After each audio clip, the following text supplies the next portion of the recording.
I never believed the forest could watch you until the night I went camping with my friends and learned how wrong I was. Because forests don't just grow trees, they grow memories, secrets, and sometimes hunger. And that was something we only realized when the maps stopped making sense and the path we came from simply vanished like it had never existed at all, leaving us surrounded by towering pines that whispered even when the wind was dead. And it began innocently enough with laughter, firelight, and cheap ghost stories as we set up camp deep inside Black Hollow Forest, a place locals warned us about with half-joking smiles and half-serious eyes, telling us people went in and came out quiet, changed, or didn't come out at all. But we were city people desperate for thrill and fresh air, brushing off warnings like folklore meant to scare children, until night fell far faster than it should have, swallowing the sky whole like someone had extinguished the stars.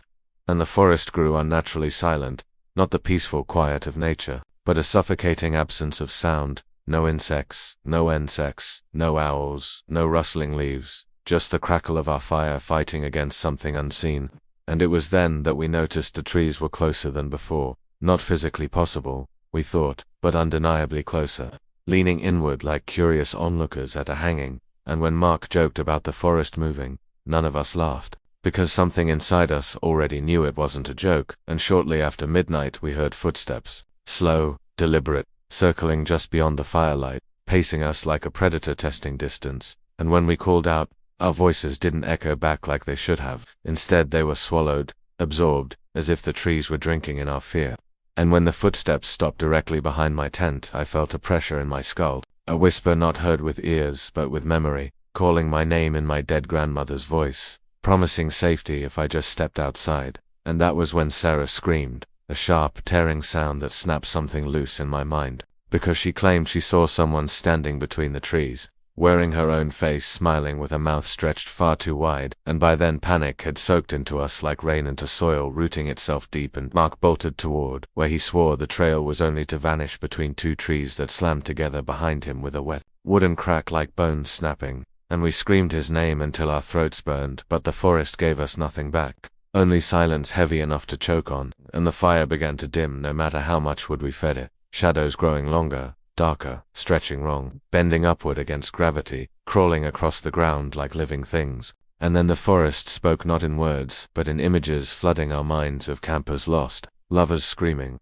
children wandering barefoot until roots twisted around ankles and dragged them screaming underground. And suddenly we understood the truth the locals never said outright. The forest feeds on those who notice it, those who look too closely, those who listen, and it punishes fear by making you relive everything you ever tried to forget. And one by one my friends broke. Sarah ran laughing hysterically into the trees, insisting she could hear her mother calling her, and moments later her laughter turned into choking gurgles that cut off far too quickly, while Ben dropped to his knees begging the forest to take him instead of showing him what it was showing, clawing at his eyes until blood streamed between his fingers, screaming that the trees were inside his head, growing branches through his thoughts. And all I could do was run, blindly, desperately, branches tearing my skin, roots grabbing my ankles like hands, my breath ragged and wet, until I burst into a clearing that wasn't there before, where the trees formed a perfect circle and in the center stood a pit so deep it swallowed light. And I knew with terrifying certainty that the forest wanted me to jump, wanted me to return myself to it, to become another voice whispering warnings that would never be believed. And the whispers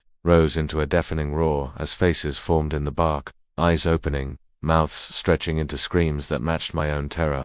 And when I finally collapsed, I must have blacked out because I woke at dawn on the edge of the highway with bloodied hands and no memory of how I escaped. But the forest was still there, across the road, waiting, watching. And the authorities said no signs of my friends were ever found, no campsite, no ashes, no footprints, like we never existed. And I've tried for years to convince myself it was trauma, hallucination, survivor's guilt, anything rational, but sometimes at night I hear branches scratching my window even though there are no trees near my apartment, and sometimes my dreams smell like pine and damp earth. And every now and then, just as I'm about to fall asleep, I hear Mark's voice coming from my closet whispering my name slowly, patiently, because the forest doesn't let go of what it's already tasted. And one day soon, when I finally accept that the silence outside isn't silence at all, I know I'll return to Black Hollow willingly, because the forest remembers me, and it wants me home.